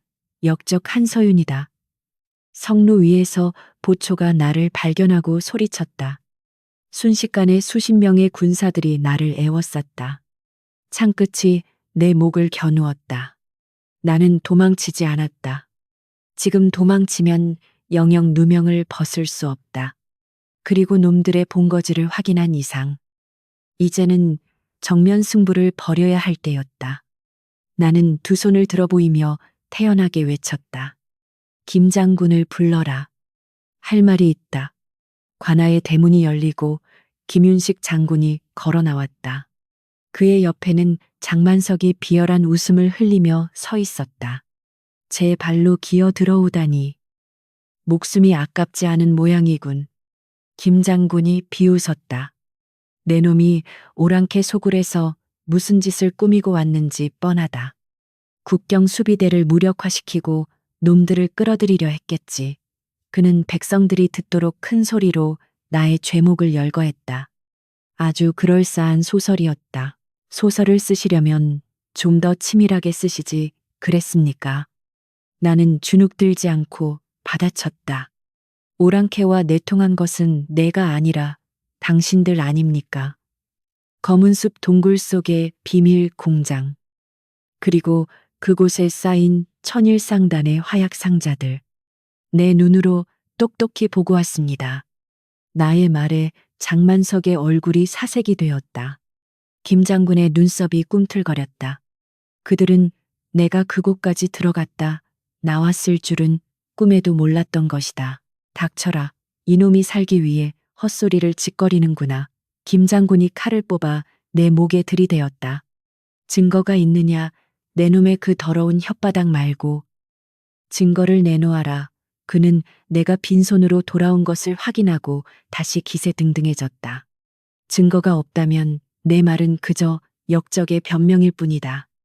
나는 그를 노려보며 의미심장하게 웃었다. 증거, 내 눈이 증거고 내 기억이 증거다. 그리고 사라진 12개의 머리가 증거가 될 것이다. 12개의 머리라는 말에 김 장군의 칼끝이 미세하게 떨렸다. 장만석은 털썩 주저앉을 뻔했다. 놈들에게는 그것이 가장 아픈 치부였다. 네, 내 놈이 그것을 어떻게? 장만석이 웅얼거리자 김 장군이 그를 걷어찼다. 입 다물지 못해 김 장군은 당황한 기색을 감추려 더욱 큰 소리로 호령했다. 여봐라, 이놈을 당장 하옥하라. 국문을 열어 배우를 밝혀내고 내일 정오에 참수할 것이다. 군사들이 달려들어 나를 포박했다. 밧줄이 내 몸을 파고들었지만 나는 저항하지 않았다. 지금은 때가 아니었다. 나는 끌려가면서도 백성들을 향해 소리쳤다. 똑똑히 들으시오. 나는 결백하오. 진짜 도둑은 관아의 주인을 자처하는 저자들이요. 백성들은 동요했다. 그들은 지난 1년간 내가 보여준 행보를 기억하고 있었다. 굶주린 아이들을 먹이고 억울한 일을 도왔던 사또의 모습. 그들의 눈빛 속에 의심의 불씨가 심어졌다. 차가운 지하 감옥에 갇힌 나는 벽에 기대어 숨을 골랐다. 상황은 최악이었다. 나는 갇혔고 권력은 저들에게 있다. 내일 정오면 나는 형장의 이슬로 사라질 운명이었다. 하지만 절망적이지는 않았다. 김 장군의 그 흔들리던 눈빛.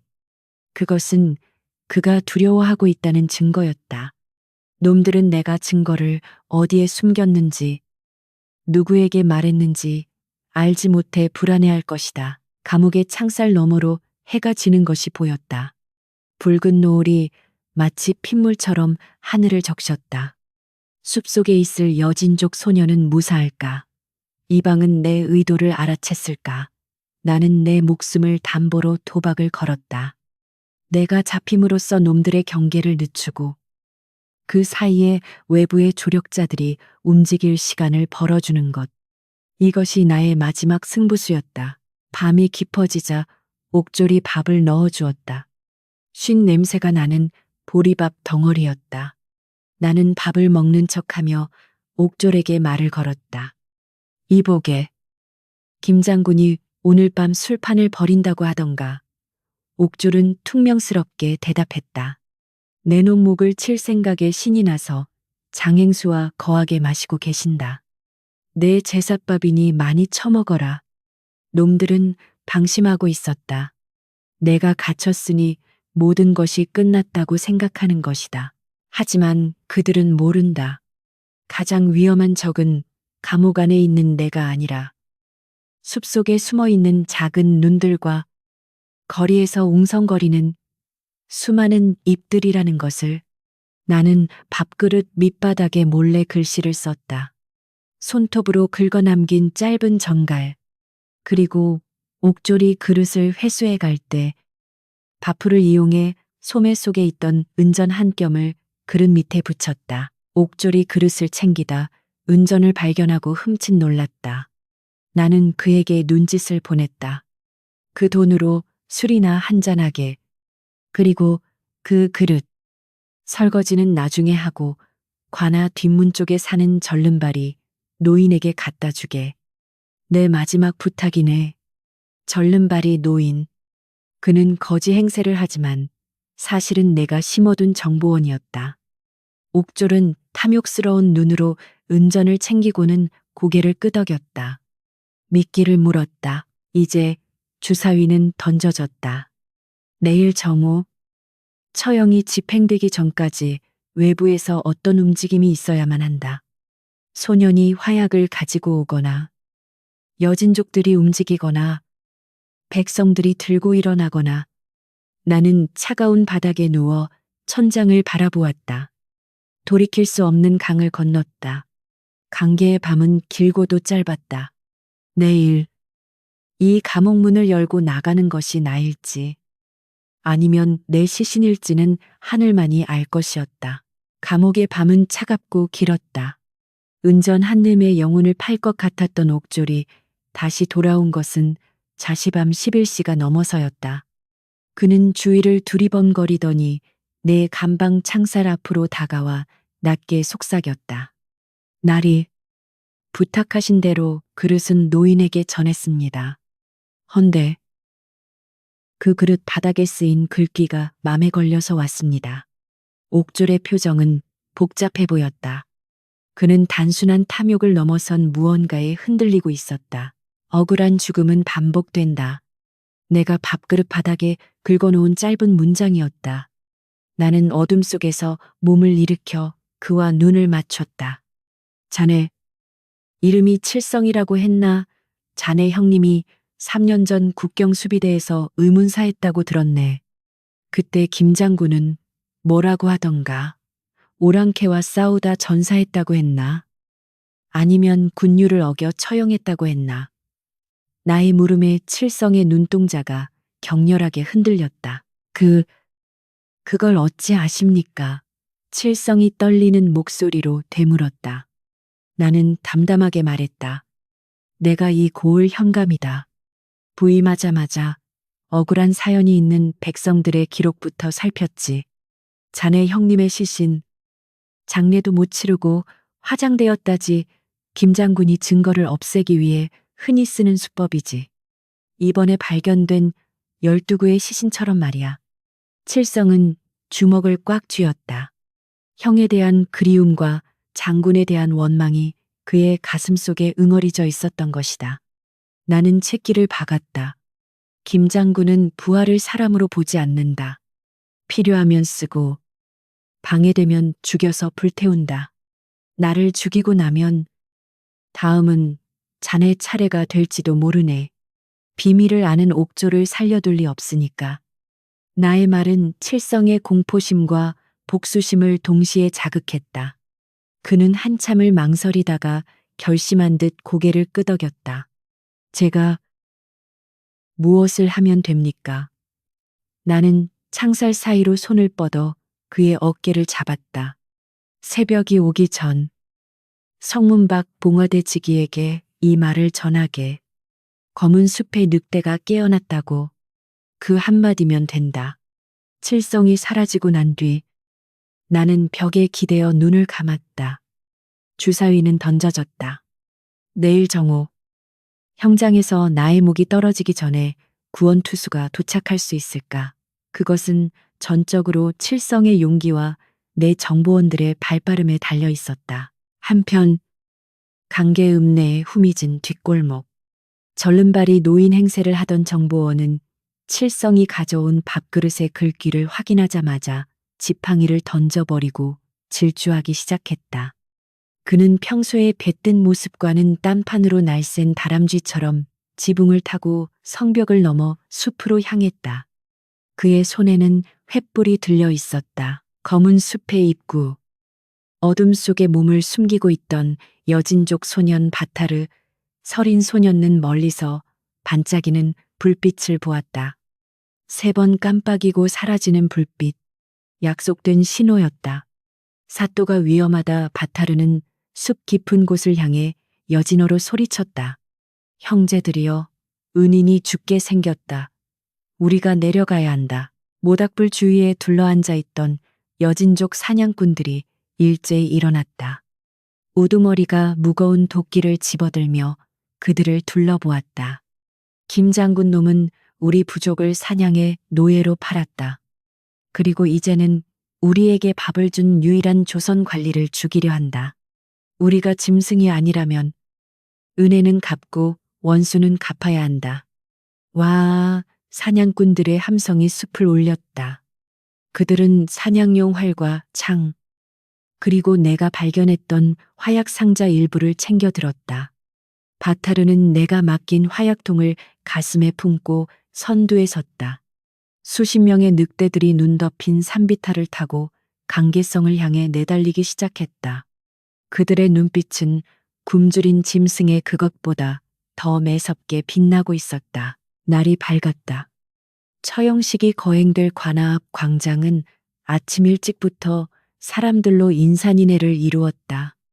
김 장군은 자신의 위세를 과시하고 본보기를 보이기 위해 강계의 모든 백성을 강제로 집합시켰다. 광장 중앙에는 높이 솟은 단두대가 설치되어 있었고 시퍼런 칼을 든 망나니가 춤을 추고 있었다. 단상 위에는 김 장군과 장만석이 비단 의자에 앉아 거만하게 아래를 내려다보고 있었다. 보아라, 이것이 역적의 말로다. 김 장군이 호통을 치자 백성들은 겁에 질려 고개를 숙였다. 하지만 그들의 침묵은 복종이 아니었다. 군중 속 곳곳에서 분노의 웅성거림이 퍼져나가고 있었다. 사또가 역적이라니. 말도 안 돼. 우리 아이들을 굶주림에서 구해준 분이야. 김 장군, 저놈이 진짜 도둑놈이지. 장만석이랑 짜고 군량을 빼돌린다는 소문이 파다하잖아. 사또가 억울하게 당하는 거야. 우리가 가만히 있어도 되는 건가? 지난 1년. 내가 뿌린 씨앗들이 싹을 틔우고 있었다. 내가 베푼 작은 선의들이 백성들의 마음속에 방패막을 만들어준 것이다. 군사들이 창으로 위협하며 조용히 시켰지만 군중의 동요는 가라앉지 않고 오히려 점점 더 커져만 갔다. 정오를 알리는 북소리가 둥 울려 퍼졌다. 옥문이 열리고 포승줄에 묶인 내가 끌려 나왔다. 밤새 잠을 못 자 초췌했지만 눈빛만은 형형하게 살아있었다. 나는 비틀거리지 않고 당당하게 걸어 형틀 앞에 섰다. 김 장군이 나를 내려다보며 비웃었다. 마지막으로 할 말은 있느냐? 한서윤, 나는 고개를 들어 김 장군과 장만석, 그리고 광장에 모인 백성들을 천천히 둘러보았다. 백성들은 들어라. 나는 역적이 아니다. 진짜 역적은 나라를 지키라고 준 칼로 제 배를 불리고 국경 너머 적들에게 무기를 팔아먹은 저 김윤식과 장만석이다. 나는 그 증거를 찾았기에 죽임을 당하는 것이다. 나의 사자후에 장내가 술렁거렸다. 장만석이 당황하여 소리쳤다. 저놈의 입을 막아라. 당장 목을 쳐라. 김 장군이 손을 들어 신호를 보냈다. 망나니가 입에 물을 머금고 칼에 뿌린 뒤 춤을 멈추고 내 목을 향해 칼을 치켜들었다. 죽음의 그림자가 내 목덜미를 스쳤다.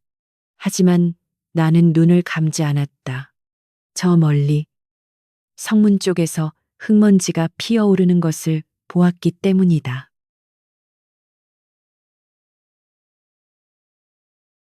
천둥 같은 고함과 함께 성문 쪽의 군중이 갈라졌다. 바타르와 여진족 사냥꾼들, 그리고 몽둥이와 낫을 든 성난 백성들이 파도처럼 밀려 들어오고 있었다. 그들의 손에는 횃불과 무기가 들려 있었다.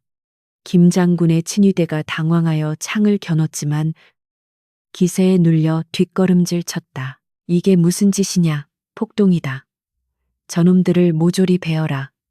김 장군이 벌떡 일어나 고함을 질렀다. 하지만 상황은 이미 그의 통제를 벗어나 있었다. 바타르가 날쌔게 단상 위로 뛰어올라 품에 안고 있던 화약통을 김 장군의 발치에 던졌다. 이게 바로 너희가 팔아먹은 불의 흙이다. 바타르가 외치며 횃불을 화약통 쪽으로 갖다 대려는 신яб을 했다. 안 돼, 터진다. 장만석이 비명을 지르며 의자 뒤로 숨었다. 화약의 위력을 누구보다 잘 아는 그였기에 공포는 극대화되었다. 그 모습을 본 백성들은 확신했다. 사또의 말이 사실이었음을. 사또를 구해라. 매국노 김윤식을 잡아라. 분노한 민심이 폭발했다. 군중이 형틀을 에워싼 군사들을 덮쳤다. 나는 그 혼란을 틈타 몸을 날려 망나니를 들이받고 바닥에 떨어진 칼을 집어들었다. 밧줄을 끊어내자 자유가 찾아왔다. 나는 단상 위에 있는 김 장군을 노려보았다. 전세는 역전되었다. 나는 칼을 고쳐 쥐고 단상을 향해 한 걸음씩 내디뎠다. 김윤식, 이제 내 놈이 심판받을 차례다. 강계의 광장은 순식간에 혁명의 현장으로 변했다. 억울하게 죽은 자들의 원혼과 살아있는 자들의 분노가 뒤엉켜 거대한 폭풍이 되어 몰아치고 있었다. 광장은 순식간에 아슈라장으로 변했다. 와 하는 함성과 함께 성난 백성들과 여진족 사냥꾼들이 단상 위로 밀물처럼 쇄도했다. 김윤식 장군의 친위대는 창과 방패로 필사적인 방어벽을 쳤지만 이미 두려움에 질린 그들의 눈동자는 흔들리고 있었다. 억압받던 자들의 분노가 폭발했을 때 그 힘이 얼마나 거대한지 그들은 뼛속 깊이 체감하고 있었다. 나는 바닥에 떨어진 망나니의 칼을 꽉 쥐고 단상 위로 뛰어올랐다. 내 목표는 단 하나. 김윤식이었다. 그는 장만석이 의자 뒤에 숨어 벌벌 떠는 꼴을 보며 혀를 차더니 허리춤에서 자신의 장검 정겜을 뽑아 들었다. 쥐새끼들이 때로 덤빈다고 호랑이를 잡을 수 있을 것 같으냐. 그의 고함과 함께 검이 허공을 갈랐다. 묵직한 파공음이 들릴 정도로 위협적인 기세였다. 그는 평생 전장을 누빈 무인이었다. 검술 실력만으로는 일개 문관 출신인 내가 상대할 수 있는 적이 아니었다. 한서윤, 내 놈의 목을 직접 베어주마. 그리고 저 오랑캐 놈들과 함께 모조리 역도로 몰아 몰살시킬 것이다. 김 장군이 나를 향해 쇄도했다. 챙새 소리와 함께 불꽃이 튀었다. 나는 가까스로 그의 검을 막아냈지만 엄청난 충격에 손목이 저려왔다. 그는 틈을 주지 않고 연달아 공격을 퍼부었다. 나는 뒷걸음질치며 그의 칼날을 피하는데 급급했다. 사또 바타르가 나를 도우려 달려들었지만 친위대 병사들이 창으로 아이를 가로막았다. 여진족 사냥꾼들도 병사들과 뒤엉켜 난전을 벌이느라 나를 지원할 여력이 없었다. 나는 단상 구석으로 몰렸다. 뒤는 낭떠러지. 앞은 시퍼런 칼날이었다. 김 장군이 비릿한 미소를 지으며 칼을 높이 쳐들었다. 끝이다. 지옥에 가서 염라대왕에게나 억울함을 호소해라. 그 절체절명의 순간 나는 숲에서 여진족들이 가져온 짐꾸러미 중 눈에 익은 항아리 하나를 발견했다. 우두머리 사냥꾼의 등 뒤에 매달려 있던 그것. 동굴 안에서 보았던 머리가 담긴 수랑알이었다. 나는 목이 터져라 외쳤다. 항아리, 그 항아리를 내게 던져라. 우두머리 사냥꾼은 병사 하나를 도끼로 찍어 넘긴 뒤 내 외침을 듣고 즉시 등 뒤에 항아리를 풀어 나에게 던졌다. 묵직한 항아리가 허공을 가르며 날아왔다. 김 장군이 나를 배려다 말고 흠칫 놀라 주춤했다. 나는 날아오는 항아리를 받아내지 않고 김 장군의 발치에 떨어지도록 내버려 둔 채 칼등으로 항아리를 가격했다.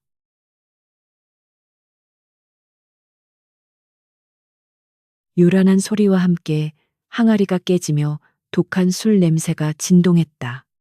그리고 그 속에서 퉁퉁 불어버린 하지만 누구나 알아볼 수 있는 사람의 머리 하나가 김 장군의 발등 위로 굴러 떨어졌다. 그것은 바로 천일상단의 부행수 부두목 장만석의 오른팔이었던 자의 머리였다. 희익 장만석이 비명을 지르며 주저앉았다. 김 장군도 발밑에 굴러다니는 참혹한 증거물을 보고 얼어붙었다. 싸움터의 시선이 일순간 그 머리에 집중되었다. 나는 그 정적을 뚫고 소리쳤다. 보아라, 저것이 김윤식과 장만석이 죽인 사람이다. 자신들의 신복조차 입막음을 위해 목을 베어 술통에 담그는 자들이다. 병사들은 들어라. 너희도 이용 가치가 떨어지면 적골이 될 것이다. 나의 외침은 김 장군 친위대의 사기를 꺾어놓기에 충분했다. 병사들은 동요했다. 자신들이 모시는 장군이 부하를 소모품 취급한다는 것은 알고 있었지만 이토록 잔혹한 증거를 눈앞에서 목격한 충격은 컸다. 칼을 쥔 그들의 손에 힘이 빠지기 시작했다. 거짓말이다. 저놈의 요설에 속지 마라. 김 장군이 다급하게 소리쳤지만 그의 목소리에는 이미 당황한 기색이 역력했다. 장만석은 공포를 이기지 못하고 기어 도망치려 했다. 자, 장군님. 저는 모르는 일입니다. 다 장군님이 시켜서. 이 비겁한 놈이 김 장군은 배신감을 참지 못하고 장만석을 향해 칼을 휘둘렀다. 칼날이 장만석의 어깨를 스쳤다. 장만석은 피를 흘리며 단상 아래로 굴러떨어졌다. 군중이 그를 덮쳤다. 이제 단상 위에는 나와 김 장군 둘만이 남았다. 내 놈. 내 모든 것을 망쳤어. 김 장군의 눈이 핏발로 붉게 물들었다. 그는 이성을 잃고 짐승처럼 포효하며 내게 달려들었다. 그의 검술은 더 이상 정교하지 않았지만 광기 어린 힘은 더욱 위협적이었다. 나는 침착하게 호흡을 골랐다. 힘으로는 이길 수 없다. 하지만 흥분한 짐승은 덫에 걸리기 쉬운 법이다. 나는 바타르가 아까 단상 위에 던져놓았던 화약통 쪽으로 그를 유인했다. 화약통은 뚜껑이 열린 채 검은 가루가 바닥에 흩어져 있었다. 김 장군은 그것을 보지 못하고 오직 나를 죽이겠다는 일념으로 돌진해왔다. 그가 내 머리 위로 칼을 내리꽂는 순간 나는 몸을 날려 피하며 바닥에 떨어진 횃불 하나를 발로 찼다. 횃불이 빙글빙글 돌며 화약가루 위로 떨어졌다. 엎드려 내가 외침과 동시에 쾅하는 굉음과 함께 붉은 불꽃과 검은 연기가 폭발하듯 솟구쳤다. 엄청난 양은 아니었지만 사람의 눈과 귀를 멀게 하기엔 충분한 위력이었다. 으아, 김 장군이 비명을 지르며 얼굴을 감싸 쥐고 뒷걸음질 쳤다. 화약 연기가 그의 시야를 가렸고 폭발음이 고막을 마비시켰다. 기회였다. 나는 연기 속을 뚫고 들어가 그의 손목을 칼자루로 강하게 내리쳤다. 툭! 그의 장검이 바닥에 떨어졌다.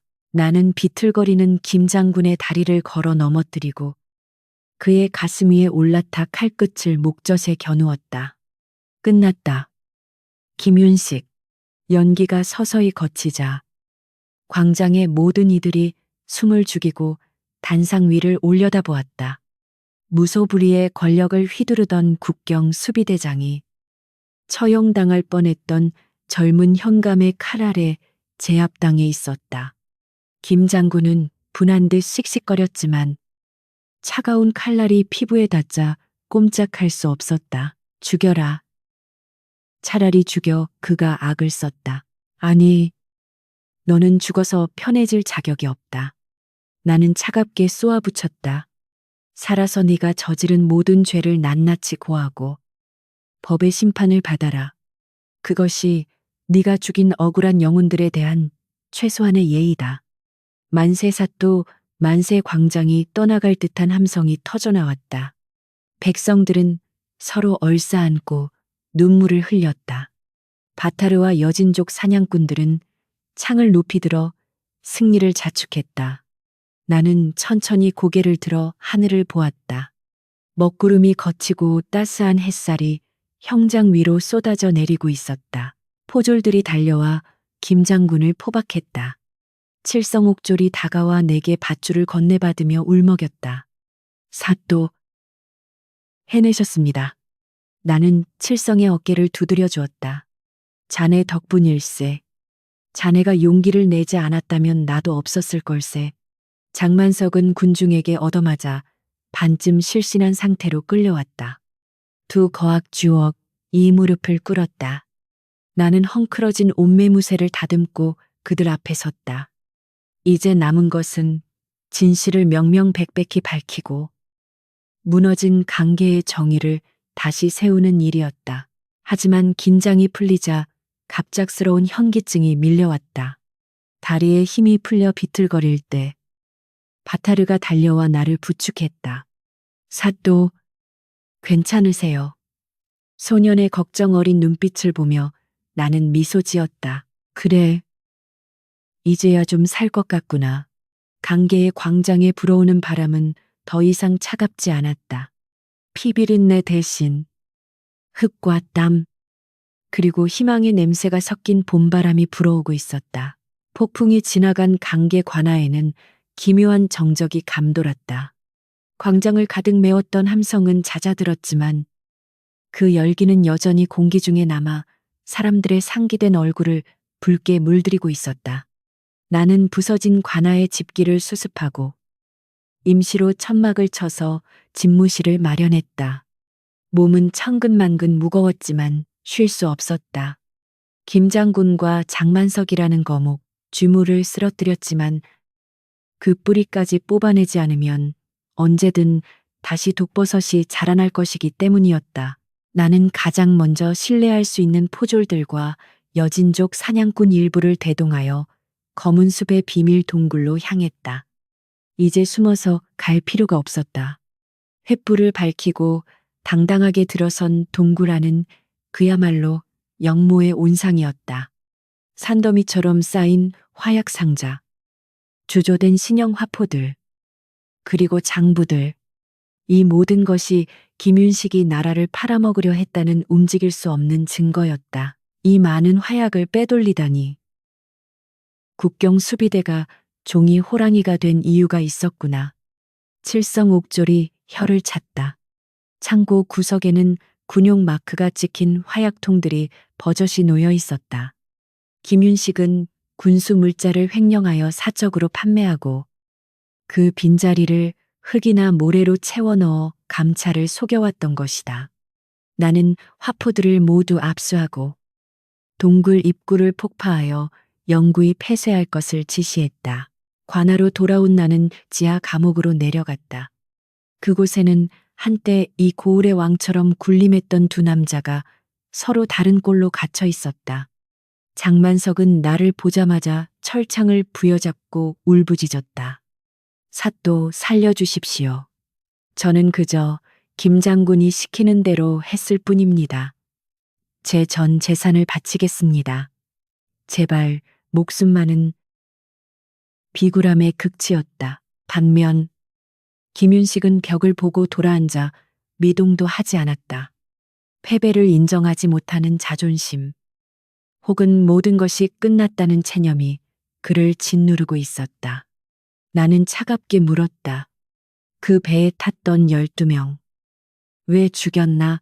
김윤식은 대답이 없었지만 장만석이 앞다투어 입을 열었다. 그자들은 명나라 상인과 결탁한 중개인들이었습니다. 화약 거래가 끝났는데 김 장군이 대금을 지불하지 않으려고, 그리고 비밀이 셀까봐 입막음을 하려고. 장만석의 자백은 끔찍했다. 그들은 애초에 값을 치를 생각이 없었다. 물건은 넘겨받고 돈 대신 독주를 먹여 목을 벤 것이다. 그리고 그 시신들을 배에 태워띠려 보냄으로써 거래를 하러 오면 이렇게 된다는 공포심을 심어주려 했던 것이다. 그것이 유령선의 진실이었다. 짐승만도 못한 놈들. 나는 끓어오르는 분노를 사귀며 장만석의 진술을 모두 기록하게 했다. 이제 법적인 절차는 완벽했다. 나는 감옥을 나오며 옥졸들에게 엄명을 내렸다. 죄인들이 자결하지 못하도록 24시간 감시하라. 이들은 살아서 한양으로 압송되어 만천하의 죄상이 낱낱이 공개되어야 한다. 일처리가 대강 마무리되자 나는 관아 뒷마당에서 기다리고 있던 우두머리 사냥꾼과 바타르를 만났다. 그들은 이제 떠날 채비를 하고 있었다. 나는 그들에게 다가가 깊이 고개를 숙였다. 고맙다. 너희가 아니었다면 나는 지금쯤 형장의 이슬이 되었을 것이다. 우두머리 사냥꾼은 투박하게 웃으며 내 어깨를 툭 쳤다. 우리는 빚을 갚았을 뿐이다. 그리고 조선 관리 중에 너 같은 놈도 있다는 걸 알게 되어 다행이다. 그는 잠시 머뭇거리다가 덧붙였다. 하지만 우리는 여전히 이방인이다. 오늘 일이 조정에 알려지면 우리 부족에게 화가 미칠까 두렵다. 그의 걱정은 타당했다. 여진족이 국경을 넘어와 조선 장군을 공격했다는 사실은 아무리 그 장군이 역적이라 해도 외교적인 문제가 될 수 있었다. 나는 고개를 저었다. 걱정 마라. 오늘 광장에서 있었던 일은 내 장계 보고서에 이렇게 적힐 것이다. 성난 백성들이 의병의로운 병사를 일으켜 역적을 제압했다. 너희에 대한 기록은 남지 않을 것이다. 그러니 안심하고 돌아가라. 그것은 내가 해줄 수 있는 최선의 배려이자 그들과 나 사이의 비밀스러운 약속이었다. 우두머리의 눈에 안도감이 스쳤다. 바타르가 내게 달려와 안겼다. 사또, 나중에 또 놀러와도 돼요. 나는 소년의 머리를 쓰다듬으며 씁쓸하게 웃었다. 아니, 다시는 오지 마라. 이곳은 너희에게 위험한 곳이다. 하지만 내가 강계에 있는 동안은 너희 부족이 굶주리는 일은 없게 하마. 몰래 곡식을 강가에 두겠다. 여진족들이 어둠 속으로 사라지는 것을 지켜본 뒤 나는 마지막으로 해야 할 일을 위해 나루터로 향했다. 그곳에는 주인을 잃은 유령선이 여전히 얼음에 갇혀 있었다. 그리고 관아 마당에는 수습된 12구의 시신과 수랑아리에서 꺼낸 12개의 머리가 놓여 있었다. 나는 의원들을 시켜 잘린 머리를 몸과 하나하나 맞춰 꿰매게 했다. 비록 이름도 모르는 타국의 상인들이지만 죽어서라도 온전한 모습으로 가야 하지 않겠느냐. 나는 그들을 위해 제사상을 차리고 향을 피웠다. 억울하게 죽은 원혼들이 강물 따라 저승으로 편안히 가기를 빌었다. 향연기가 피어오르며 비릿한 피냄새를 덮었다. 구판을 벌이던 무당은 보이지 않았다. 이제 이곳에 귀신은 없었다. 오직 인간의 탐욕이 남긴 상흔만이 있을 뿐이었다. 밤이 깊어 집무실로 돌아온 나는 붓을 들었다. 한양에 조정해 보낼 장계를 써야 했다. 먹을 가는 소리가 고요한 방 안에 울려 퍼졌다. 1년 전 나는 쫓겨나듯 도성을 떠났었다. 하지만 이제 나는 당당하게 내 이름을 걸고 이 사건을 보고할 것이다. 신천 강계 현감 한서윤. 주상 전하께 아뢰옵니다. 변방의 작은 고을에서 일어난 천인공 노할 영모의 전말을 고아오니 붓끝이 종이 위를 달렸다. 김윤식과 장만석의 죄상, 화약 밀매의 경로, 그리고 백성들의 봉기까지.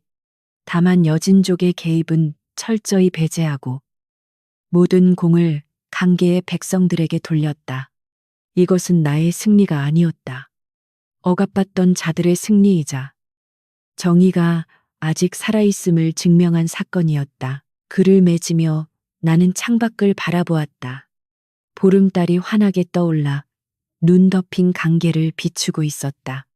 달빛은 차가웠지만 내 가슴 속은 묵직하고 뜨거웠다. 박 의원의 죽음, 부서진 관아, 상처 입은 백성들. 승리의 대가는 컸다. 하지만 우리는 살아남았다. 그리고 더 이상 두려움에 떨지 않게 되었다. 끝났다. 나는 붓을 내려놓고 긴 한숨을 내쉬었다. 긴장이 풀리자 걷잡을 수 없는 피로가 몰려왔다. 책상에 엎드려 잠시 눈을 붙이려는 찰나 꿈결처럼 박 의원의 목소리가 들리는 듯했다. 사또, 수고하셨습니다. 나는 희미하게 미소 지으며 깊은 잠에 빠져들었다. 강계에서의 가장 길고 치열했던 하루가 그렇게 저물어가고 있었다.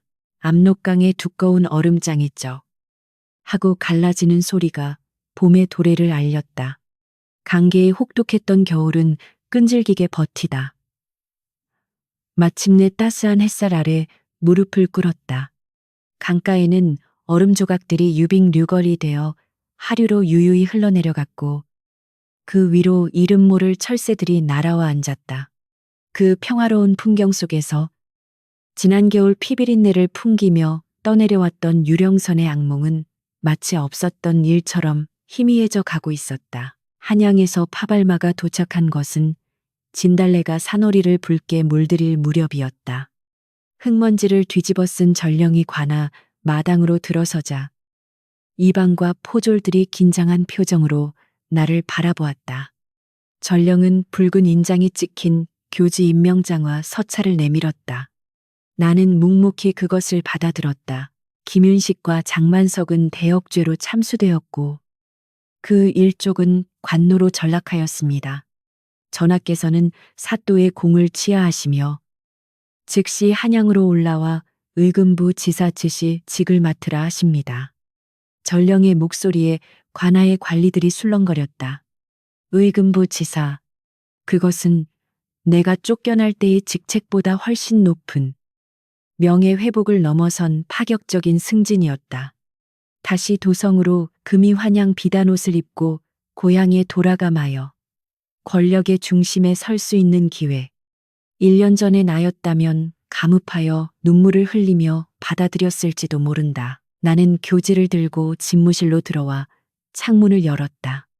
봄바람이 불어와 책상 위에 종이를 팔락거렸다. 한양. 화려한 기와집과 비단옷. 그리고 그 뒤에 숨겨진 추악한 암투와 배신. 나는 눈을 감고 지난 겨울 검은 숲에서의 기억을 떠올렸다. 나를 위해 기꺼이 목숨을 걸고 달려와 준 여진족 사냥꾼들.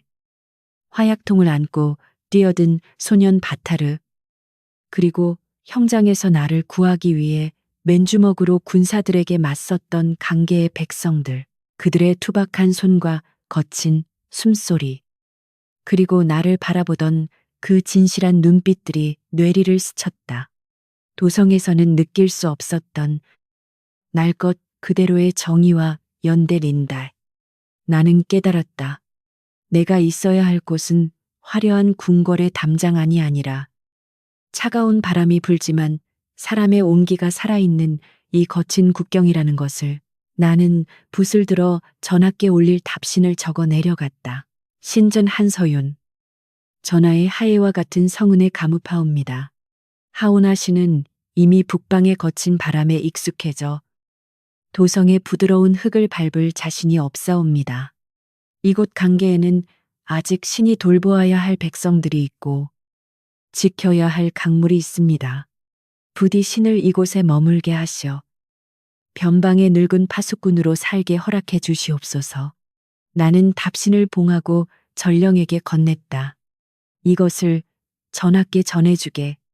전령은 당황한 기색이 역력했다. 사또, 정말 이대로 계시겠다는 겁니까? 이곳은 춥고 험한 유배지나 다름없지 않습니까? 나는 빙그레 웃었다. 춥고 험하지만 이곳만큼 마음이 따뜻한 곳은 없네. 가서 전하기에. 한서윤은 강계의 사또로 남는 것이 더 행복하다고. 전령이 떠나고 나는 관아를 나와 장터로 향했다. 시장은 활기를 되찾아 시끌벅적했다. 나를 본 백성들이 하던 일을 멈추고 허리를 숙여 인사했다. 그들의 인사에는 억지스러움이나 두려움이 없었다. 사또날이 이번에 새로 담근 막걸리 한잔하고 가시지요. 사또, 우리 집 암소가 송아지를 낳았습니다. 그들의 소박한 이야기들이 내 귀에는 어떤 궁중 음악보다 아름답게 들렸다. 강가로 발길을 옮겼다. 나루터에는 새로운 배들이 정박해 있었고 어부들은 그물을 던지며 노래를 부르고 있었다.